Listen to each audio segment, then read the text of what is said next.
Hello दोस्तों।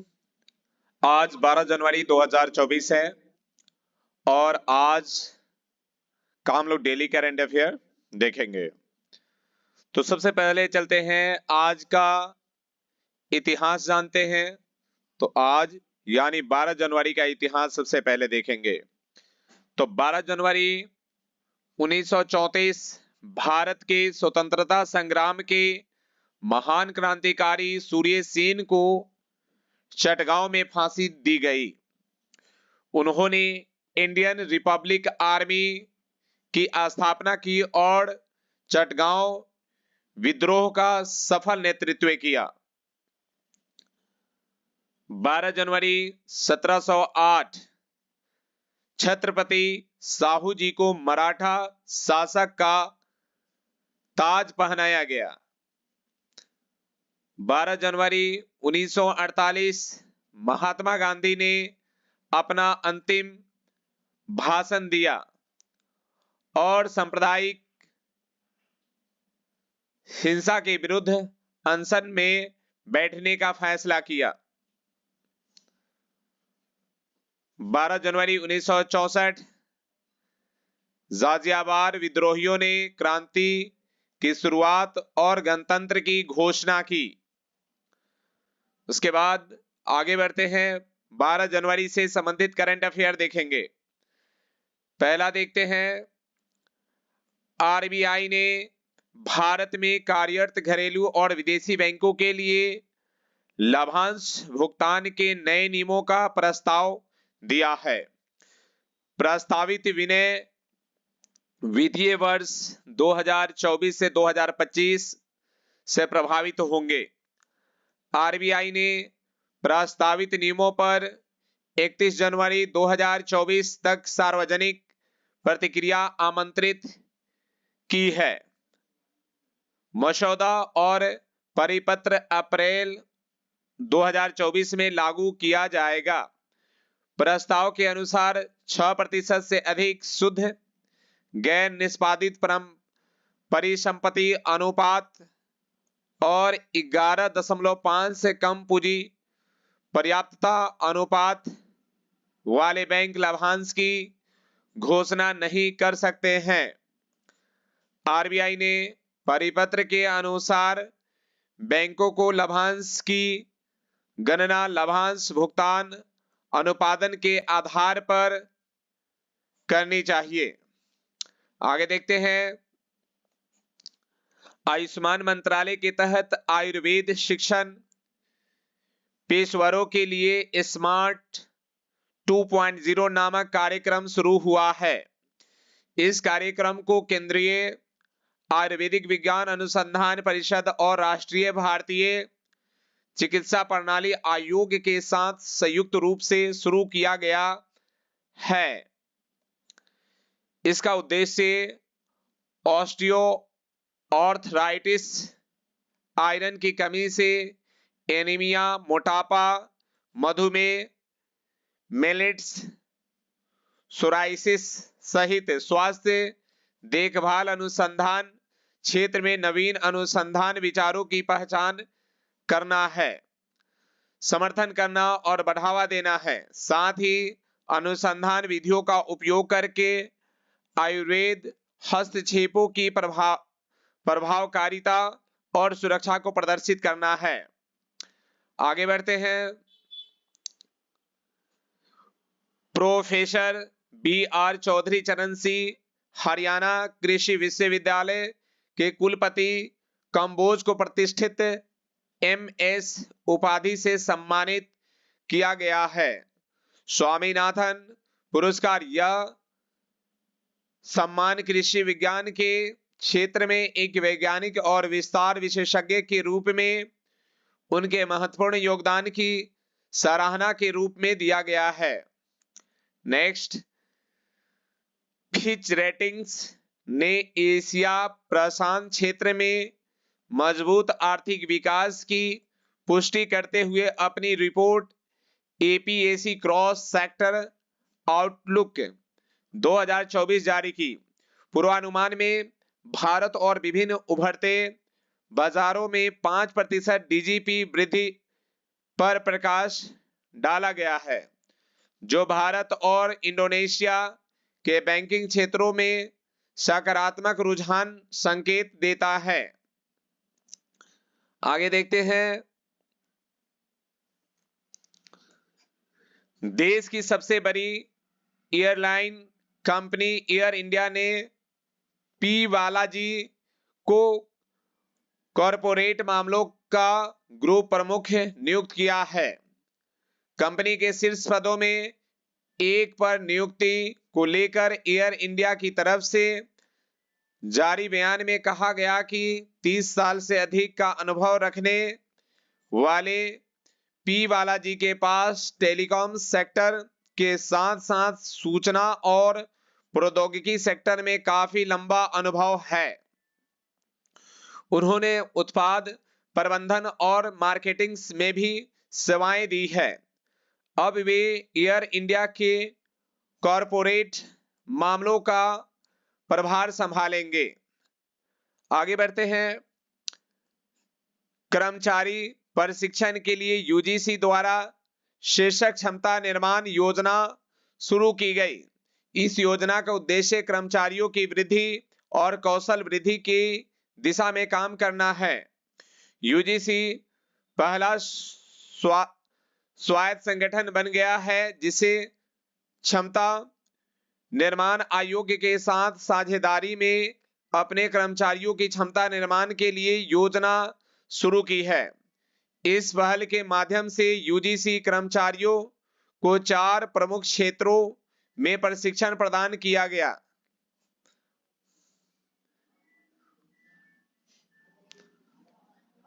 सरकार ने नरेगा भुगतान के लिए आधार आधारित प्रणाली को अनिवार्य बना दिया है। यदि किसी ग्राम पंचायत को तकनीकी समस्या का आधार संबंध समस्या का सामना करना पड़ता है तो सरकार मामला आधार पर छूट पर विचार कर सकती है। आधार आधारित भुगतान प्रणाली के तहत श्रमिकों के आधार नंबर और उनके जॉब कार्ड उनके बैंक खाता नंबर से जुड़े होंगे। एबीपीएस बार बार बैंक खाता बदलने की स्थिति में भी लाभार्थियों का वेतन भुगतान उनके बैंक खाते में सुनिश्चित करेगा। नेक्स्ट, जारी एक रिपोर्ट के अनुसार दोनों हवाई अड्डे परिचालन प्रदर्शन और समय की पाबंदी के मामले में शीर्ष 10 वैश्विक हवाई अड्डों में से एक है। एविशंस एनालिटिक्स फॉर्म सीरियम द्वारा तैयार 2023 ऑन टाइम परफॉर्मेंस समीक्षा में कुल 3 भारतीय हवाई अड्डे हैदराबाद, बेंगलुरु और कोलकाता और एक भारतीय वाहक इंडिगा शामिल है। आगे देखते हैं, आगे है राष्ट्रीय रक्षा अकादमी के पूर्व छात्र vice admiral V Shiv Kumar को 1 जुलाई 1987 को भारतीय नौसेना में इलेक्ट्रिक अधिकारी के रूप में नियुक्त किया गया था। नेक्स्ट, आगे बढ़ते हैं, आगे हमारा क्वेश्चन है राष्ट्रीय व अंतर्राष्ट्रीय करंट अफेयर्स।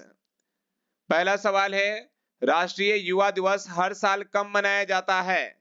तो ये जो है 12 जनवरी को मनाया जाता है। स्वामी विवेकानंद की जयंती, जिसे स्वामी विवेकानंद जयंती भी कहा जाता है, हर वर्ष 12 जनवरी को मनाई जाती है। उनका जन्म 12 जनवरी 1863 को हुआ था।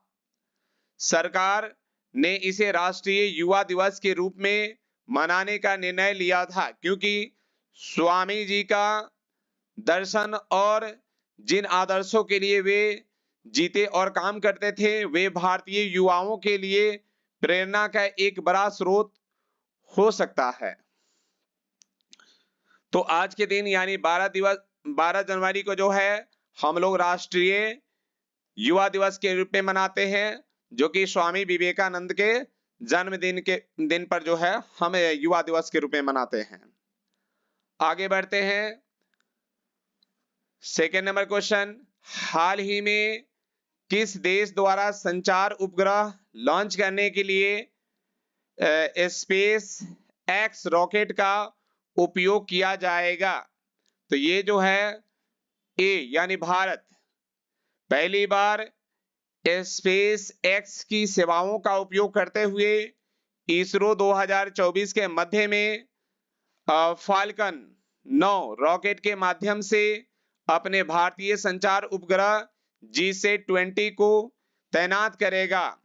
GSAT-20 दूरसंचार प्रदाताओं को अत्यधिक उच्च गति की इंटरनेट सेवाएं प्रदान करने में सक्षम बना सकता है। इसका वजन लगभग 4700 किलोग्राम है, जो इसरो के सबसे शक्तिशाली रॉकेट LBM-3 की प्रक्षेपण क्षमता से काफी भारी है।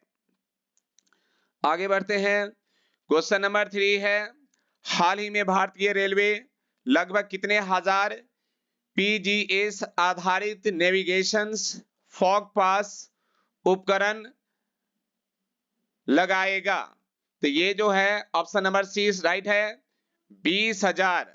हाल ही में कोहरे के मौसम में सुचारू रेल परिसंचालन सुनिश्चित करने के लिए ये उपकरण लगाए जाएंगे। फॉग पास एक GPS आधारित नेविगेशन उपकरण है।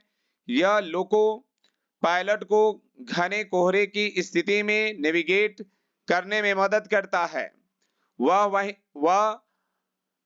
यह वहनीय आकार में सुसंगठित और वजन में हल्का है, जिससे लोको पायलट इसे आसानी से अपने साथ ले जा सके। नेक्स्ट आगे बढ़ते हैं। क्वेश्चन नंबर हमारा 4 है। 4 क्वेश्चन क्या है, हाल ही में किस राज्य सरकार ने ड्रोन मिशन को अधिसूचित किया है? तो ये जो है महाराष्ट्र ने।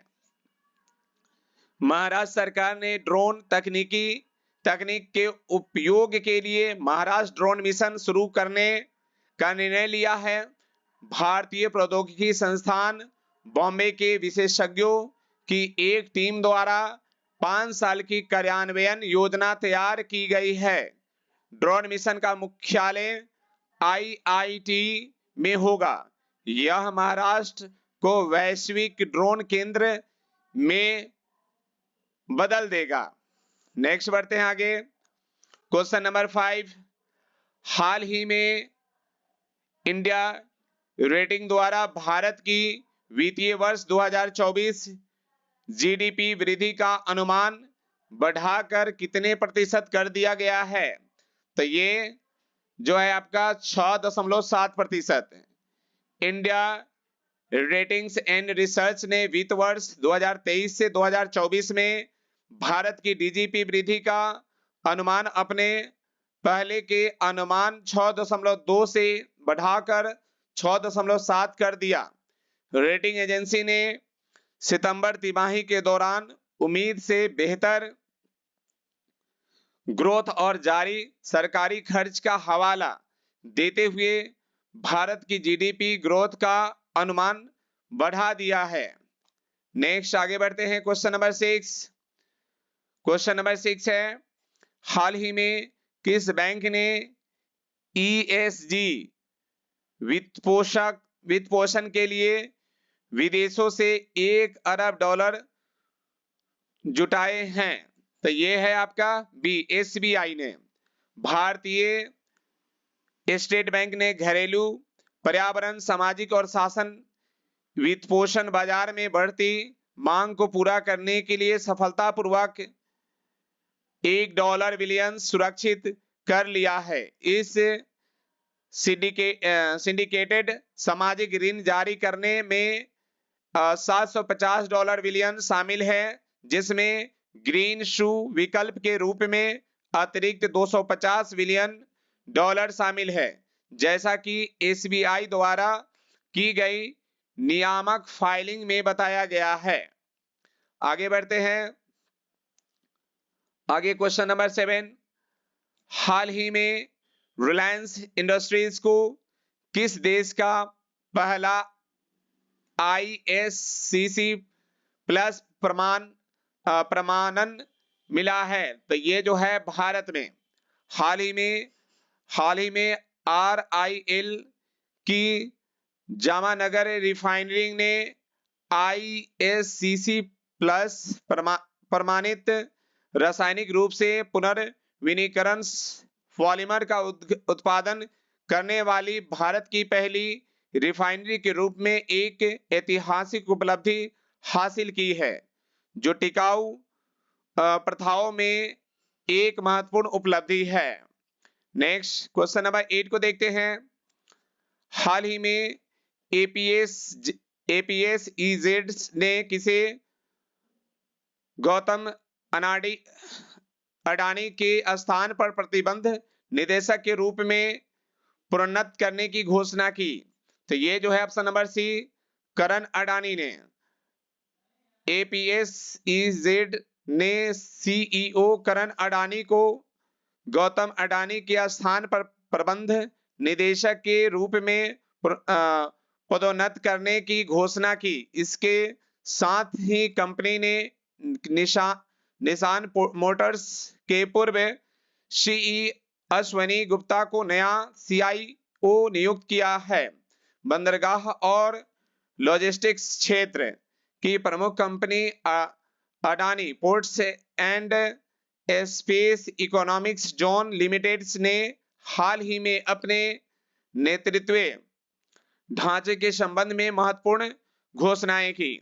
आगे बढ़ते हैं। क्वेश्चन नंबर 9, हाल ही में NIVEA इंडिया ने किसे अपना प्रबंध निदेशक नियुक्त किया है?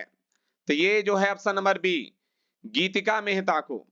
हाल ही में नेविया इंडिया ने गीतिका मेहता को अपना प्रबंध निदेशक नियुक्त किया है। गीतिका मेहता ने दक्षिण एशिया, थाईलैंड, ब्राजील और दक्षिण अफ्रीका सहित सभी बाजारों में छोटे व्यवसायियों के साथ बड़े पैमाने पर निगमों का प्रबंधन किया।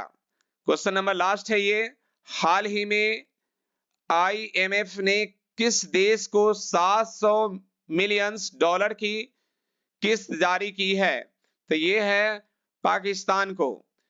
हाल ही में IMF ने पाकिस्तान को 700 मिलियन डॉलर की बेल आउट किस्त जारी की। नकदी संकट से जूझ रहे पाकिस्तान को अंतर्राष्ट्रीय मुद्रा कोष को कार्यकारी बोर्ड की बैठक में राहत पैकेज की अगली किस्त के रूप में 70 करोड़ डॉलर मिलने की उम्मीद है। IMF का मौजूदा कार्यक्रम 3 अरब डॉलर का है और इसे अप्रैल के दूसरे सप्ताह में समाप्त होने की उम्मीद है। तो इसी के साथ आज का सभी प्रश्न आपके क्लियर हुए। आप सभी को पूरे वीडियो देखने के लिए धन्यवाद। आप चाहे तो मेरा ये नंबर सेव कर लेंगे, मेरे व्हाट्सएप नंबर है। किसी भी तरह के कुछ कमेंट कर सकते हैं, इस पर मैसेज अपना कर सकते हैं, व्हाट्सएप मैसेज। तो आज इसी पर वीडियो अपना खत्म करते हैं। थैंक्स।